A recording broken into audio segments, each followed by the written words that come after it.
I see you and a lot of people at OpenMarket talk about empathy. Yeah. Explain what this concept is. Why do you adopt this?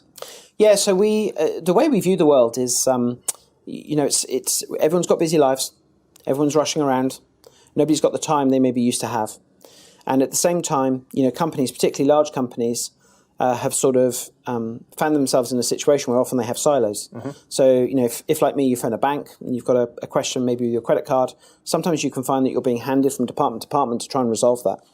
And, where's the empathy gone in terms of the way in which those companies are interacting with their consumers?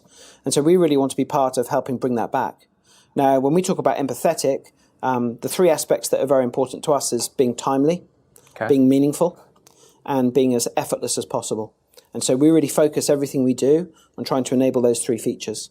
And so when we say being empathetic, it's as simple as, maybe a text message or something, just the perfect moment to remind you to do something. Or maybe there's a chance you'd forget something. Mm-hmm. And so, actually saying to you, look, listen, you might have missed this, but it's important to you. Do you want to take action right now? All of those sorts of things are really valuable.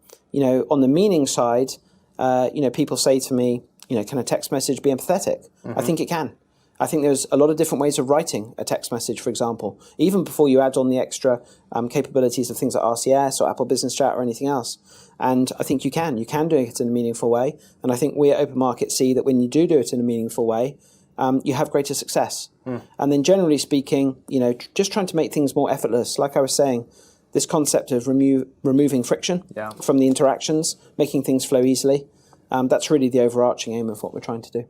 So it's really providing almost brands the ability to be empathetic to their customers and not let them kind of provide subpar service or, kind of this roundabout stuff that some people are used to now. Yeah, I think I would say there's often many ways that companies are communicating with their customers. If they haven't tried messaging, it's really worth trying. Yeah. It's really effective. And a company like OpenMarket can help you get the benefit of all that experience of us working with all these other companies around the world. And then if you are using messaging, but maybe you're using it for one or two parts of the customer journey, there's a much bigger world to explore. And there's so many more possibilities and so many ways in which companies are finding success. And again, I would say, reach out and we'd love to take people through what can be done.